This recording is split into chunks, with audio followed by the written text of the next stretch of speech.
안녕하세요, 대표님. 네, 안녕하세요. 홈케어 시공 창업에 대해서 좀 알게 됐고, 결코 세상에 쉽게 벌 수 있는 거는 정말 일도 없어요. 내가 이 일을 정말 행복하게 오랫동안 할 수 있는 일인지를 먼저 아셔야지. 시공 오더라고 하나요? 어쨌든 고객이 불러줘야 가서 일을 하고 돈을 벌잖아요. 근데 제가 이제 그 부분이 제일 막막하거든요.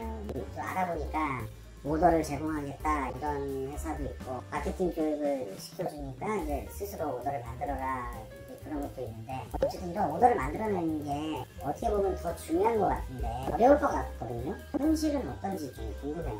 제일 중요하죠. 내가 아무리 친절하고 아무리 기술이 뛰어나도 일이 없으면, 일을 준 고객과의 어떤 접점, 만날 수 있는 어떤 그 포인트점이 없으면 어떤 사업을 하든 안 되죠. 요즘은 마케팅 되게 중요하잖아요. 저희가 블로그 쓰고 유튜브 하고 하는 이유 중에 뭐 왜 그렇겠어요. TV 광고가 비싸니까 거기다 못하니까 이런 마케팅을 하는 거고, 타겟 마케팅도 이렇게 들어갈 수밖에 없는 건데, 그 고객들이 찾을 수 있는 부분을 만나는, 이거 되게 중요하잖아요. 근데 굉장히 어려워요. 이게 왜냐면 두 가지 측면에서 굉장히 어려운데, 하나는 내 자신이 낮에는 일을 하고 저녁 때는 블로그 쓰든 마케팅 준비를 하고 오늘 벌어온 거 뭐 회계 처리하고 막 이게 하루에 다 이루어지는 게 연속으로 가야 돼요. 맨 처음에 혼자 시작을 하기 때문에. 그러다 보니까 실수하시는 것 중에 하나가, 업체에다가 맡기는데 뭐 한 달에 뭐 1등 뭐 몇 등까지 해서 며칠 뭐 해준다 그래서 가격이 싸다. 그것도 되게 조심해서 잘 보셔야 되는 거예요. 중요한 거는 본인 스스로 최대한 초반에는 다 겪어봐야 돼요. 마케팅 관련된 것도 겪어봐야 되고, 직접 다 해보다가 어느 정도 내가 알겠다 싶으면은 뭐 아웃소싱이나 외주를 줄 수 있는 부분인 건데, 어려워요. 어쨌든 굉장히 어렵습니다. 쉽지 않고,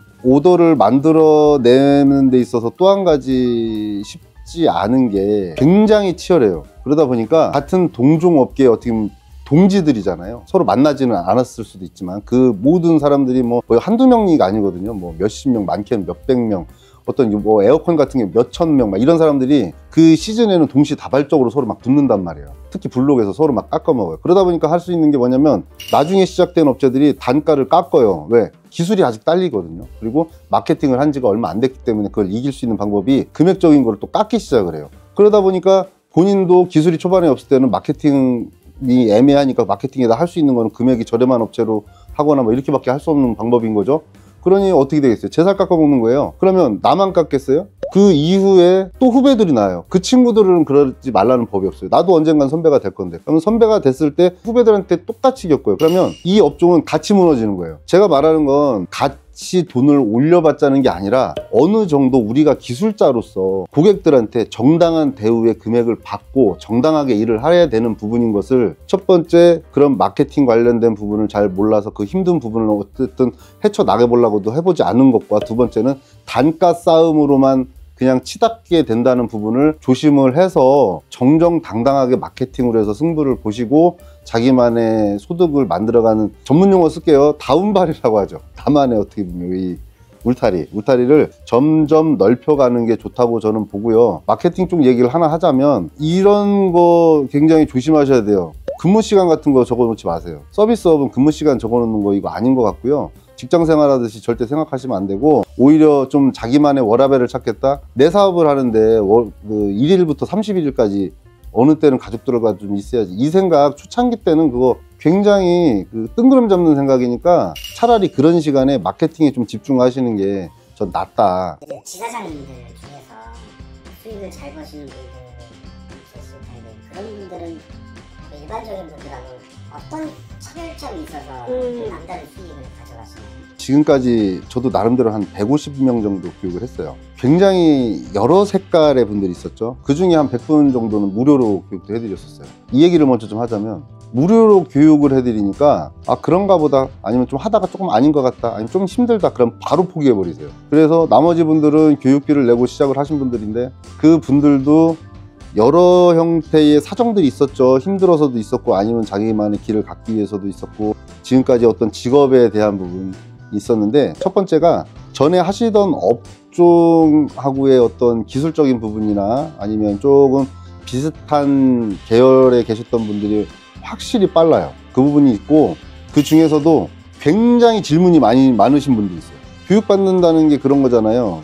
내 질문을 해소를 한다는 건데, 내 질문을 아무리 해소를 해도 뜬금없는 고객 질문들 나올 때도 있단 말이에요. 근데 그럼에도 불구하고 질문을 많이 하셔야 돼요. 귀찮게 해야 돼요. 일단은 내가 생존하기 위해서 교육을 받는데 상대방한테 이런 질문하면 신뢰가 아닐까? 이런 거 생각하지 마시고 명확하게 적으면서 하나하나 그 문제를 풀어나가서 나부터가 개운하게 들어가야 된다.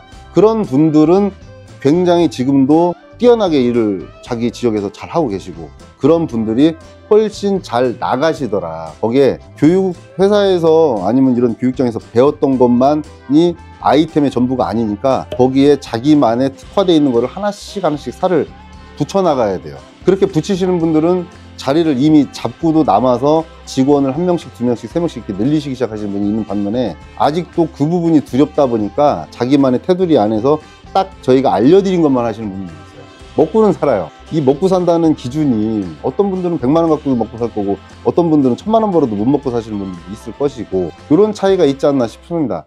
제가 여쭤본 거 외에 좀 저같이 시공을 배워보겠다, 창업을 해보겠다 하는 분들한테 하시고 싶은 말씀 있으시면 어떤 게 있을까요? 지금 힘드시니까 창업하시는 분들이 굉장히 많아요. 첫째, 힘드니까.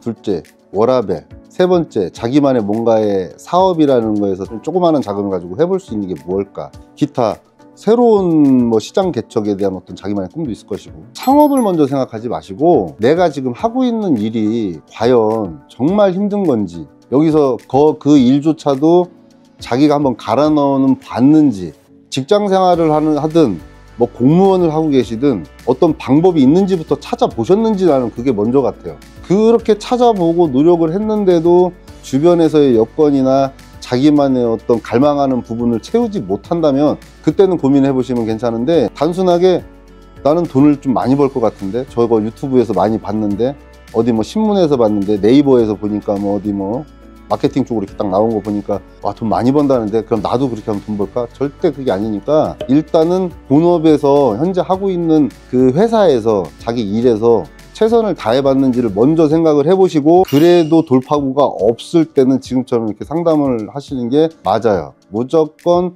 창업으로 가는 건 정말 도전이기 때문에 그때부터는 그 날아가는 화살이에요. 멈출 수가 없어요. 직장 생활하는 동안에는 테두리가 있잖아요. 누군가 지켜주잖아요. 그래도 월급은 나오지 않습니까? 근데 그 부분 나와버리면 그때부터는 내가 알아서 마케팅 들어야죠. 고객하고도 얘기를 해야죠. 수익도 생각해가지고 들어가야죠. 가족들 챙겨야죠. 생각할 게 훨씬 많아지고 이 부분도 또 신경 쓰셔야 될 게 이쪽 업종에 가장 큰 단점이 딱 하나가 있는데 내 몸이 아프고 내 몸이 다치잖아요. 수익이 없어요. 이거 무조건 고민해 보셔야 돼요. 그래서 대안으로 내가 안 움직여도 뭔가 나올 수 있는 수익 구조가 또 뭐가 있을까 이것도 또 같이 고민을 해 보셔야 됩니다.